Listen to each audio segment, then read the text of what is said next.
প্রিয় ছাত্রছাত্রীরা, আগের ভিডিওতে আমি তোমাদের সঙ্গে আলোচনা করেছিলাম ভিএসও লেয়ার 2 এর 2022 সালের প্রশ্নপত্র থেকে কোশ্চেন নাম্বার 42 থেকে 44 পর্যন্ত যে প্রশ্নগুলো আছে সেই সমস্ত প্রশ্নের সমাধান নিয়ে। যারা এই ভিডিওটা দেখোনি তারা অবশ্যই ভিডিওটা দেখে নেবে, কারণ এখানে খুবই গুরুত্বপূর্ণ 3টি প্রবলেমের সলিউশন নিয়ে আলোচনা করেছি, যেগুলো তোমাদের পরীক্ষার জন্য খুবই গুরুত্বপূর্ণ। এখন আমি তোমাদের সঙ্গে আলোচনা করব কোশ্চেন নাম্বার 47 থেকে 49 পর্যন্ত যে প্রশ্নগুলো আছে সেই প্রশ্নগুলোর সমাধান নিয়ে। তাই ভিডিওটা শেষ পর্যন্ত দেখতে থাকো। এই যে বিভিন্ন প্রবলেমগুলো আছে সেই প্রবলেমগুলো কিভাবে সমাধান করতে হবে, যাতে ওই ধরনের প্রশ্ন পরীক্ষায় আসলে তোমরা মিস না করো, অবশ্যই সেগুলোকে অ্যাটেম্প্ট করে আসতে পারো। তা আমি প্রথম যে প্রশ্নটা আছে সেই প্রশ্নটার সমাধান নিয়ে আলোচনা করি। ভিডিওটা শেষ পর্যন্ত দেখতে থাকবে এবং প্রত্যেকটা প্রশ্ন কীভাবে হচ্ছে অবশ্যই বুঝবে, কনসেপ্টটা ক্লিয়ার করবে। যদি কোনো জায়গায় বুঝতে অসুবিধা হয় অবশ্যই আমাকে কমেন্টে জানাবে। তা এসো, প্রথম যে প্রশ্নটা আছে 47 নম্বর যে প্রশ্নটা, সেটা কি দিয়েছে দেখো। বলছে এক পানীয় বিক্রেতার কাছে 368 লিটার দুধ, 80 লিটার সিরাপ এবং 144 লিটার ফলের রস আছে। তিনি এমনভাবে ওই পানীয়গুলিকে রাখতে চান যাতে প্রতি বোতলে সমপরিমাণ পানীয় থাকে। অর্থাৎ তিনি যদি এই যে সিরাপ, দুধ, ফলের রস আছে সেগুলোকে 2 লিটারের বোতলে রাখলে সব কটাকে 2 লিটারের বোতলেই রাখবেন। যদি 4 লিটারের বোতলে রাখেন তাহলে প্রত্যেকটাকেই 4 লিটারের বোতলে রাখবেন। এরকম তার হচ্ছে সমপরিমাণ পানীয় থাকে এরকম বোতলে রাখবেন। একই বোতলে কোনো 2 প্রকার পানীয় মিশ্রিত না হয়, অর্থাৎ যাতে দুধ আছে তাতে দুধই থাকবে, তার দুধের সঙ্গে সিরাপ থাকবে না বা দুধের সঙ্গে ফলের রসও থাকবে না। কমপক্ষে এমন কতগুলি বোতলের প্রয়োজন, অর্থাৎ কমপক্ষে এমন কতগুলো বোতলের, মানে এই যে বোতলের সংখ্যাটা, এই বোতল সংখ্যাটা সবচেয়ে কম, বা এখানে দেখো ইংলিশ টার্মটা বুঝতে পারি, লিস্ট নাম্বার, মানে সবচেয়ে কম সংখ্যক কতগুলো বোতল সেখানে থাকবে। ঠিক আছে, তাহলে এখন এই প্রবলেমটা আমরা সলভ করব। কীভাবে সলভ করব দেখো, এটা করতে গেলে কি করতে হবে সেটাও আমি বলবো, কিন্তু স্টেপ বাই স্টেপ সেটাকে বুঝবো। দেখো প্রথমে বলছে আমাদের কি বলেছে, যে এত লিটার দুধ আছে, এত লিটার সিরাপ আছে, আর এত লিটার হচ্ছে কি ফলের রস আছে। ক্লিয়ার? এবারে সেগুলোকে রাখা হচ্ছে কি না, প্রতি সব কটাকে একই পরিমাণ বোতলে রাখতে হবে। অর্থাৎ আমি 2 লিটারের বোতল নিলে সব কটাকে 2 লিটার বা 4 লিটার নিলে 4 লিটারে রাখবো। তা এখন মনে করো যে পানীয় বিক্রেতা 2 লিটারের বোতল নিচ্ছেন। এই 2 লিটারের যদি বোতল নেওয়া হয় তাহলে 2 লিটারের বোতল যদি রাখা হয়, এই যে 368 লিটারের দুধ আছে তার জন্য কতগুলো বোতল লাগবে? একে 2 দিয়ে ভাগ করে দাও, দিলে হচ্ছে 2 একে 2, 1 আর হচ্ছে 6, 8 2 16, 4 2 8, 184টা বোতল লাগবে।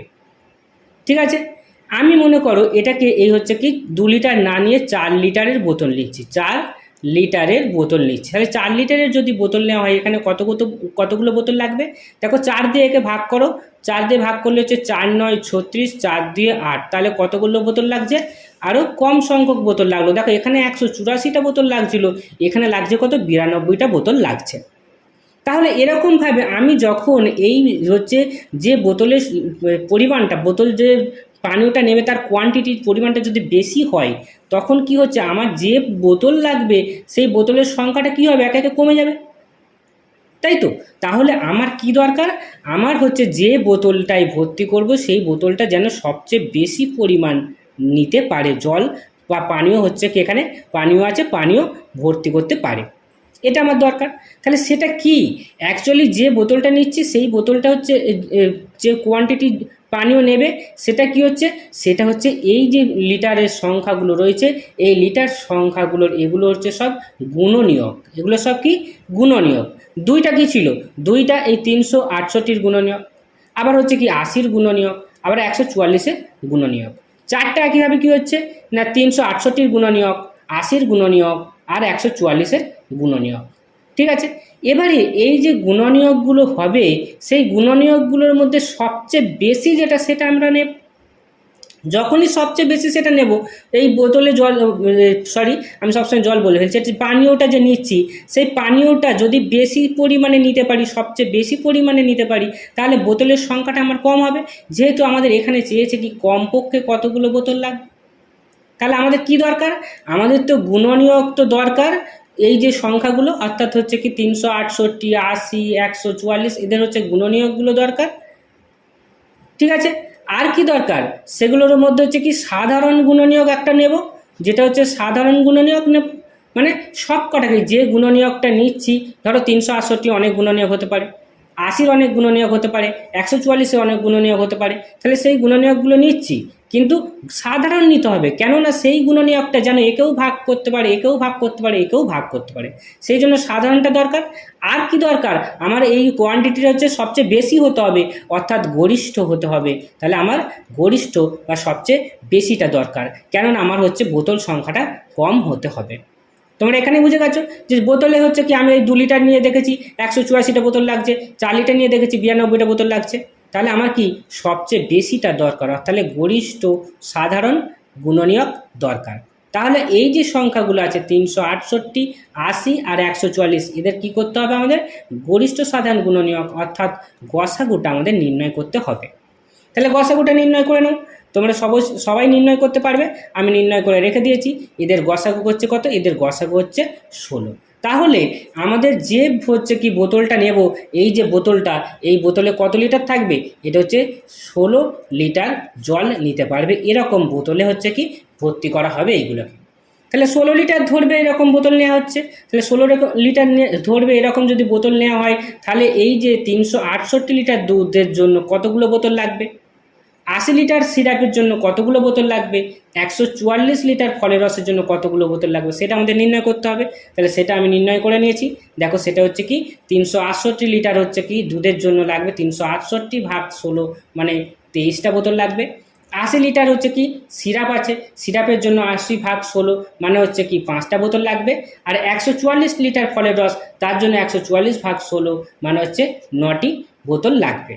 তাহলে আমাদের এখানে বলেছে কি কমপক্ষে এমন কতগুলি বোতল লাগবে, তাহলে এগুলোকে যোগ করে দাও, 9 আর 5 14, 14 আর 3 হচ্ছে 17, 17 7 হাতে 1, 2 1 3, তাহলে বোতল লাগছে কতগুলো, 37টা বোতল লাগছে। তাহলে অপশান এ হচ্ছে আমাদের অ্যান্সার।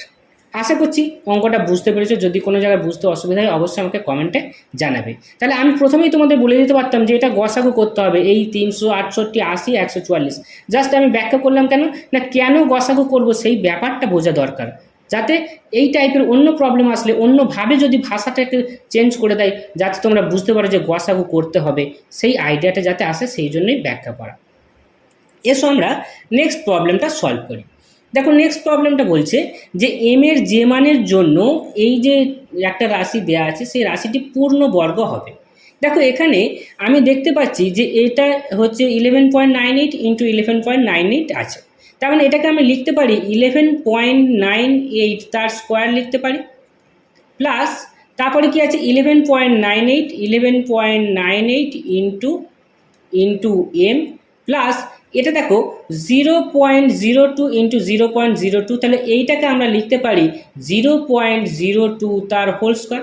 এখন পূর্ণবর্গের ক্ষেত্রে তোমরা শিখেছো কি A plus B whole square শিখেছো, এ মাইনাস বি তার হোল স্কোয়ার শিখেছো, A plus B whole square ক্ষেত্রে কি A square plus 2ab plus B square, আর A minus B whole square ক্ষেত্রে A square minus 2ab plus B square. তাহলে A plus B যখন হবে তখন হচ্ছে কি এই 2abটা এখানে কি প্লাস আছে, এগুলো তো প্লাস হবে, দুটো ক্ষেত্রেই আছে, তাহলে এটা প্লাস আছে, তাহলে আমার এখানে দেখতে পাচ্ছি এটা প্লাস আছে, তাহলে এখানে হচ্ছে কি তাহলে এটা A plus B whole square formula পড়বে।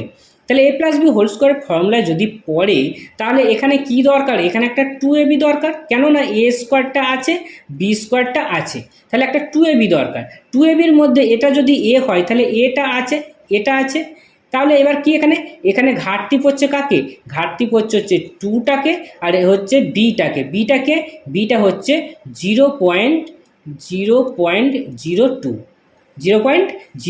তাহলে এই 0.02 ইন্টু 2 ইন্টু 0.02 এটা কার জায়গায় হওয়ার কথা, এটা হচ্ছে এম এর জায়গায় হওয়ার কথা, তাই তো। তাহলে এম এর জায়গায় যদি হয় তাহলে এম এর মান তাহলে কত হচ্ছে, এটাকে গুণ করে দাও, এটাকে গুণ করে দিলে হচ্ছে কত 0.04, এটাই হয়ে যাবে হচ্ছে কি এম এর মান, অর্থাৎ অপশান কত, অপশান ডি হচ্ছে আমাদের অ্যান্সার। অঙ্কটা খুবই সোজা ছিল, জাস্ট একটু কনসেপ্টটা ক্লিয়ার থাকলেই হয়ে যাবে, ঠিক আছে। আচ্ছা এবার দেখো আমরা নেক্সট প্রবলেমটা সলভ করি।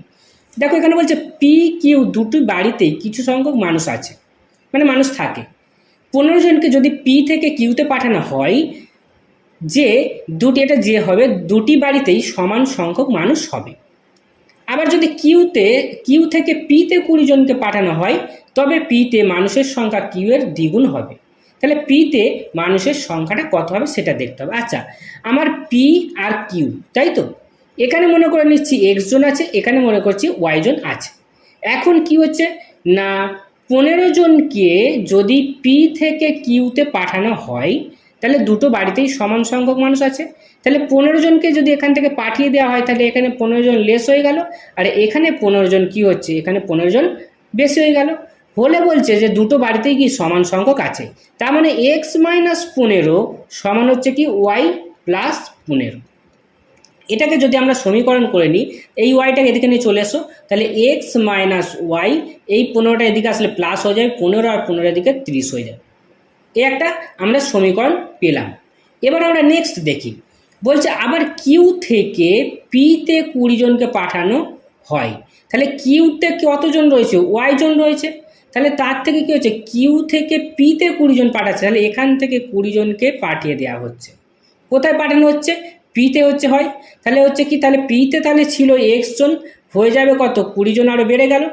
বেড়ে গেলে বলছে যে পিতে মানুষের সংখ্যা কিউ এর দ্বিগুণ হবে। তাহলে পিতে মানুষের সংখ্যা এটা আছে, এটা হচ্ছে কি কিউ এর দ্বিগুণ, তাহলে এটা ইকুয়াল টু 2 ইন্টু কিউ এ যেটা আছে সেটা হলো। এবার এটাকে সমীকরণটাকে করো, এটা হচ্ছে এক্স, এটা হচ্ছে এদিকে আসলে -2y ইকুয়াল টু, এটা হচ্ছে কত -40, আর এই 20টা এদিকে আসলে হচ্ছে -20, তার মানে মাইনাস হচ্ছে কত 60। তাহলে কি পেলাম, আমরা পেলাম এক্স -2y ইকুয়াল টু হচ্ছে -60। এটা হচ্ছে আমাদের 2 নম্বর সমীকরণ। এবার এই দুটোকে সমাধান করতে হবে। তাহলে সমাধান করে আমার কি করতে হবে, এক্স এর মানটাকে বার করতে হবে, তাই তো? তাহলে এক্স এর মানটাকে যদি আমি বার করতে চাই, তাকে এক্স এর মান বার করতে চাইলে ওয়াইটাকে তো কাটবা, এটাকে ধরো বিয়োগ করে দিচ্ছি 1 থেকে 2, তাহলে বিয়োগ করে দিলে এটা মাইনাস হচ্ছে, এটা প্লাস হচ্ছে, এটা হচ্ছে প্লাস হচ্ছে, তাহলে এটা হচ্ছে কি কেটে যাচ্ছে, এটা হচ্ছে কি ওয়াই হচ্ছে ইকুয়াল টু, এটা কত হচ্ছে, এটা হয়ে গেল 90 হয়ে গেল। এবার 90 যদি হয়ে যায়, তাহলে এখান থেকে হচ্ছে ধরো 1 নম্বর সমীকরণ থেকে আমি এক্স এর মানটা বার করব। তাহলে 1 নম্বর সমীকরণ থেকে এক্স ইকুয়াল টু কত হয়ে যাবে, এক্স ইকুয়াল টু হচ্ছে 30 প্লাস ওয়াই, তার মানে হচ্ছে 30 প্লাস ওয়াই কত, ওয়াই হচ্ছে 90, দুটো যোগ করলে হচ্ছে 120। তাহলে এক্স এর মান কত, এক্স এর মান 120। তাহলে এক্স হচ্ছে কি আমার পিতে ছিল, তাহলে পিতে তাহলে কতজন আছে, পিতে আমার হচ্ছে 120 জন, তাহলে পিতে মানুষের সংখ্যা হচ্ছে 120।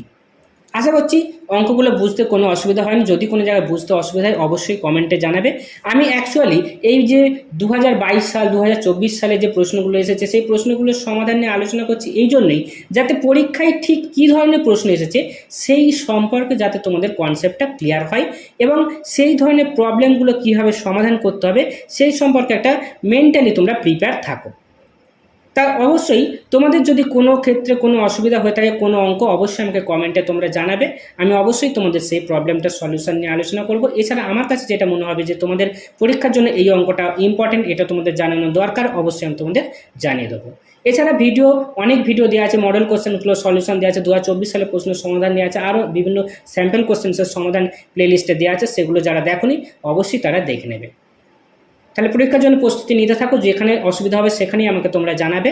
এই পর্যন্ত ভিডিওটা শেষ করছি, থ্যাংক ইউ।